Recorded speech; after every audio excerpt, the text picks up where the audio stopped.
What's up, YouTube? It's Lonza. I'm back with another video. And as you can see by the title, I'm going to be telling you 5 things that I wish I knew before I joined the military. Let's get started, man. Buddha bless this beat.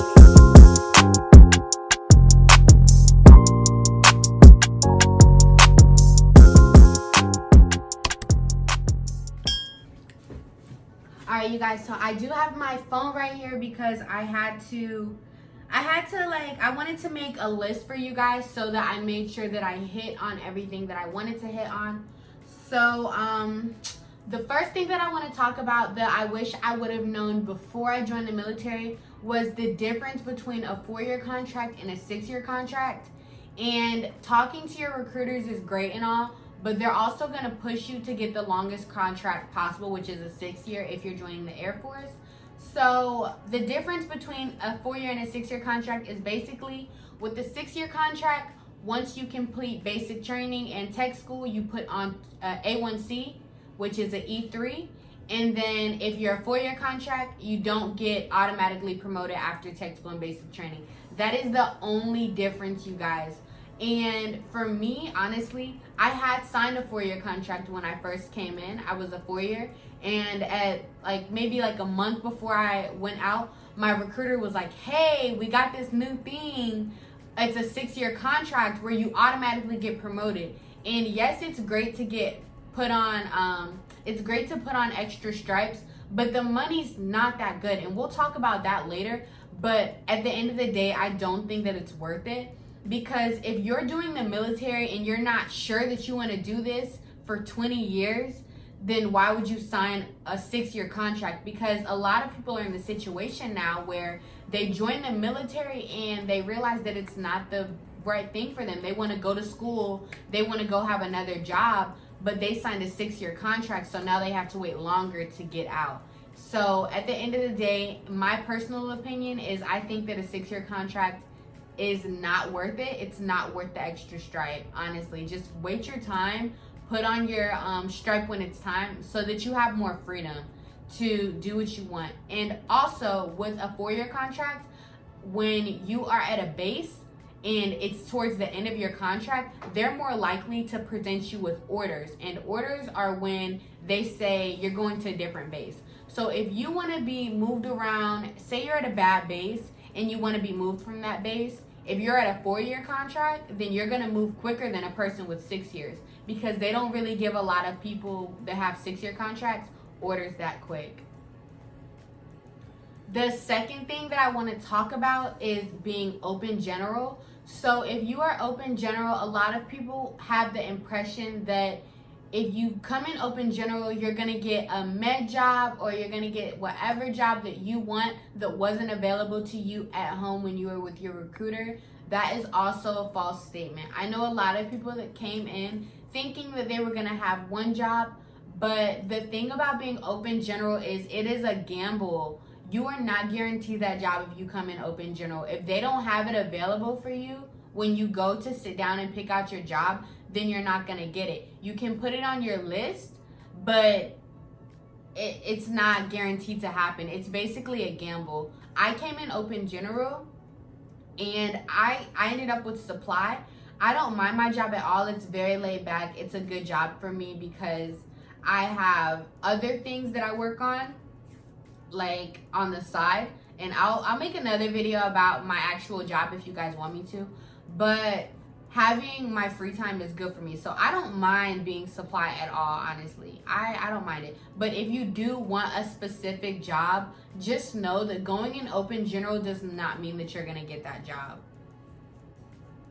All right, the third thing that I'm going to talk about is a dream sheet. So a dream sheet is basically where you list all of the bases in different places that you would like to be stationed at. But a dream sheet is just that. It is a dream. It is not guaranteed. It's just like being open general. You can say what you want, but at the end of the day, the Air Force is going to send you where they need you at.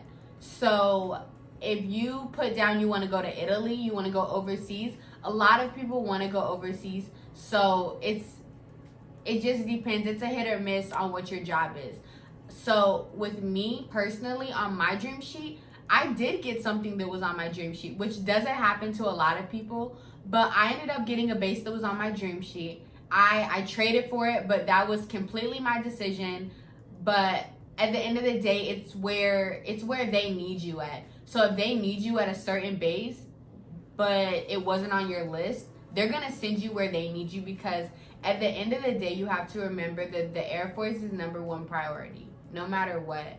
Of course, they're gonna take care of you, but at the end of the day, the Air Force's needs and wants come before yours. So yeah. All right, the fourth thing that I have is the Air Force is a 24-hour job, and I learned this the hard way. So I'll make another video about that. Like I said, if you guys want me to, talking about my experience, I did get into a little bit of trouble, but the Air Force is 24 hours. You are always on duty. They say that all the time. You're always on call for the Air Force. It is a 24-hour job. You have so much more responsibility than just your job. And I realized that you're an airman or you're a soldier, whatever, all the time. It's not just when you put that uniform on, it's when you take that uniform off as well. You represent the military as a whole all the time. So keeping that in mind, it's very hard for some people to adjust. Honestly, for me it was hard as well, because I'm such a free spirit that having all of these rules and being confined, so having all of these rules and being confined to just certain areas, like I couldn't go where I wanted to go because of the military. I couldn't do what I wanted to do because of the military. And I watch my mouth now. Like certain things I don't even say, because I know I'm not just speaking for myself. I speak for the military, because things can come back to bite you. Like if you say one thing and then they find out about it, it turns into a bigger deal than you think it would be. But yeah, so just learning that it's a 24-hour commitment. And if you're not ready for that much of a commitment, maybe guard or reserves is better for you, because you can always switch from guard to active. Or I think so, it's complicated. So there are certain time constraints, but it's still possible to switch from guard or reserves to active duty. So if you don't think this is best for you, I think that trying reserves or guard is better, because you're just trying it out instead of like committing your whole life to it. All right, the fifth thing that I have for you guys is things do not go as planned at all. Honestly, I know so many people that come into the Air Force thinking that things are gonna go this way. I'm gonna get married and we're gonna go to Las Vegas and we're gonna get stationed there and we're just gonna rock out all 20 years there. And it does not happen like that. 9 times out of 10, you're going to be moved bases. No one is going to stay at one base for 20 years. I have never heard of that happening. But the thing is that you have to learn to accept it and love it. That's kind of what I love about the military to an extent, is that you're always exploring different places. Like they send you wherever they need you is where they're gonna send you, and you meet so many different people. So don't come in with set expectations, because it's not gonna happen. Something is going to happen. Something is going to go down. Something is going to go wrong, and it's okay, because you live and you learn. You live and you learn, and you move on and you grow from it. So just don't think that joining the military you're gonna have this perfect life, because in reality it's not. It's honestly very hard at times, and you have to be very strong mentally to have this type of lifestyle, because if not, then it's gonna be very hard for you to adjust. And I've seen that happen to a lot of people, where it's very hard for them to get used to this new lifestyle, and they just don't end up staying in, or even worse, like other stuff happens. That's why you have to know coming in yourself. You can't You can't rely on anyone else in this world except for yourself, especially being in the military. Like when you're single, for sure, like being out here, I'm by myself. I don't have my family with me. I don't have my friends with me. It's just me. So you have to be very strong mentally out here and just overcome that and get used to it, because honestly it's for the better, because I used to be very reliant on people back home, but being out here by myself has taught me how to grow and mature as a person on my own.